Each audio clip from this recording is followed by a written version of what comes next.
देखिए, काइनेमेटिक्स का दूसरा पार्ट पढ़ेंगे आज। उसमें हम ये पढ़ेंगे कि मेनली जो काइनेमेटिक्स चैप्टर है वो इक्वेशन ऑफ काइनेमेटिक्स पर डिपेंड करता है। जो हमने लास्ट टॉपिक पढ़ा था जिसमें डिस्प्लेसमेंट, वेलोसिटी, एक्सेलरेशन, स्पीड के बारे में पढ़ा, उन्हीं को आज कंबाइन करके इक्वेशन की फॉर्म में पढ़ेंगे और उसका प्रूफ। तो सामने मैंने लिखा हुआ है इक्वेशन ऑफ काइनेमेटिक्स। आपने पढ़ा हुआ है इसको पहले भी कि equation of kinematics v is equal to u plus a t, s is equal to u t plus half a t square, v square minus u square equal to 2s। तीन इक्वेशन पढ़ी है। एक और extra, s n is equal to u plus a n by two n minus one. This is a distance travel by distance travel in nth second, जो बाद में proof करते हैं। पहले इनको देख लेते हैं। अच्छा, इसमें इक्वेशन ऑफ काइनेमेटिक्स मैंने चार इक्वेशन लिखी हैं। इसमें एक इंपॉर्टेंट चीज ये ध्यान दीजिए और इसको लिख लो कि इक्वेशन ऑफ काइनेमेटिक्स तब अप्लाई होती है whenever the acceleration is constant और यूनिफॉर्म।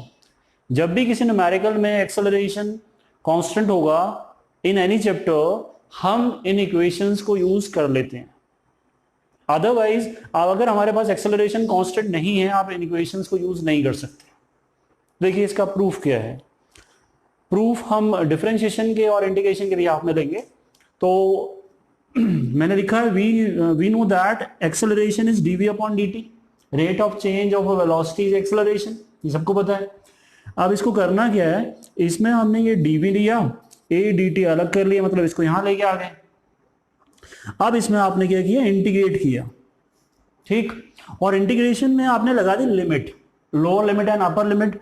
तो लिमिट यहां पर लगाने से पहले आप डायग्राम पे आइए। तो डायग्राम में मैंने देखा कि यहां पर एक कार बनाई हुई है। कार मान लीजिए इनिशियल वेलोसिटी u है, u इज इनिशियल वेलोसिटी, और टाइम उस वक्त क्या है, 0, और this is the final velocity, और टाइम क्या हो गया, मान लीजिए t, ठीक है। ये स्टार्टिंग है और ये कुछ टाइम के बाद उसका टाइम हो गया t, वेलोसिटी चेंज हो गई। But during this process acceleration is what, constant. Acceleration हम मान लेते हैं कांस्टेंट है, तभी हम इसको प्रूव कर पाएंगे। अच्छा, अब इसमें लिमिट डालते हैं। तो जब टाइम 0 है वहां देख लीजिए, तब इनिशियल वेलोसिटी u, और जब टाइम t हो गया तो वेलोसिटी कितनी हो गई, v। अब इसमें आप लोग जानते हैं कि dv का इंटीग्रेशन v होता है। तो dv का इंटीग्रेशन यहां आ जाएगा v, और लिमिट इस तरफ आ जाती है u और v। a कांस्टेंट है जो कि बाहर रहेगा, और dt का क्या आ जाएगा, t, 0 से t। अब इसमें आप लोग जानते हैं कि upper limit minus lower limit करते हैं तो v minus you, upper minus lower, और a, और इसमें क्या आएगा, t माइनस 0। समझ आ गया, t माइनस 0, अपर माइनस लोअर। तो हमारे पास ये बन गया, u उधर ले जाइए, v is equal to u plus a t is our first formula equation of kinematics का। ये पहला आंसर आ गया। अब दूसरे की बात करते हैं। दूसरा जो हमारे पास नंबर सेकंड है, नंबर सेकंड जो आंसर है वो हम प्रूव करेंगे इसी से ही। देखिए, इसी से अगर हम प्रूव करें तो इसमें हम क्या करेंगे, वेलोसिटी है तो this is a ds upon dt, displacement upon time. अब यहां पर हो गया u प्लस ए टी, ये dt उधर ले जाइए तो ds is equal to u t d t plus a t d t बन जाएगा। क्लियर। अब इसमें लिमिट लेंगे तो लिमिट मैंने ऐसे लिखा। अब लिमिट में आप देखिए कि मैंने u बाहर लिया, a बाहर लिया, तो u and a initial velocities में कांस्टेंट है और एक्सेलरेशन भी कांस्टेंट है। ये ध्यान रखना है, इनिशियल वेलोसिटी स्टार्टिंग कांस्टेंट लेते हैं। अच्छा, अब लिमिट पे आ जाते हैं, डायग्राम पे आ जाइए।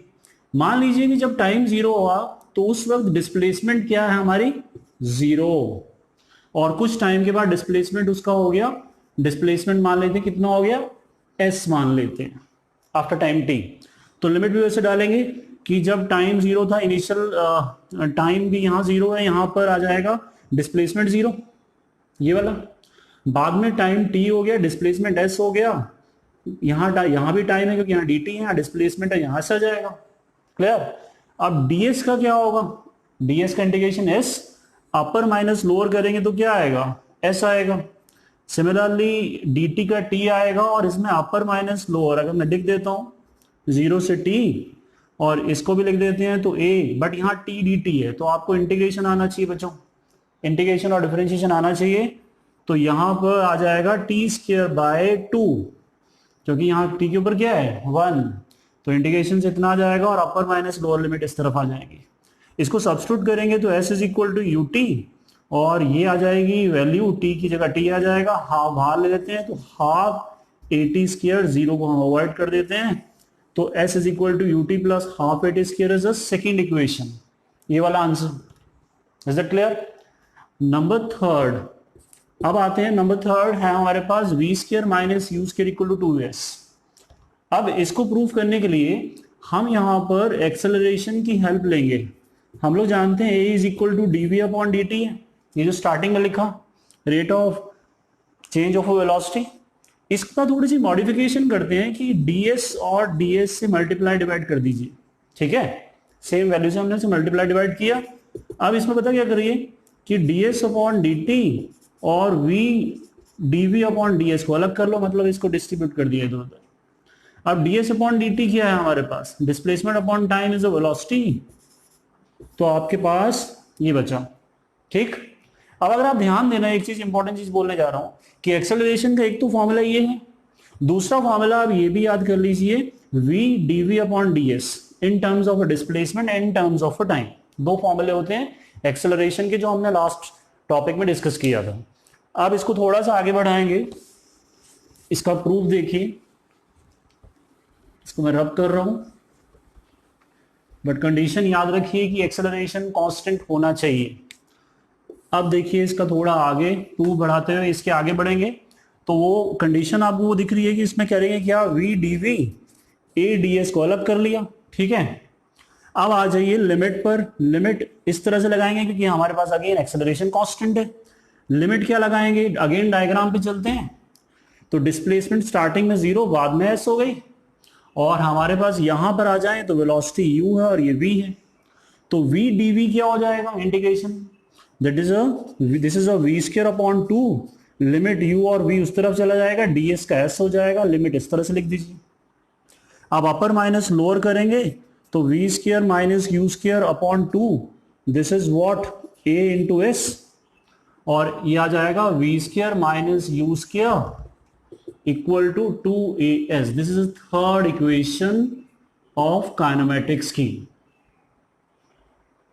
देखिए इक्वेशन ऑफ काइनेमेटिक्स की एक फोर्थ इक्वेशन और है जो है distance travel in nth second. Again ये इक्वेशन तभी यूज होगी जब एक्सेलरेशन कांस्टेंट होगा। अब इसको प्रूफ कैसे करते हैं, फॉर्मूला तो मैंने आंसर यहां लिख दिया है, distance travel in nth second is u plus a by 2n minus 1। तो इस आंसर को प्रूव करने के लिए यहां पर हम देखेंगे distance travel in n second, मैंने nth नहीं कहा, मैंने n कहा, n सेकेंड मतलब टाइम को n मान लिया, तो s is equal to u t plus half a t square में t की जगह n लगा दिया।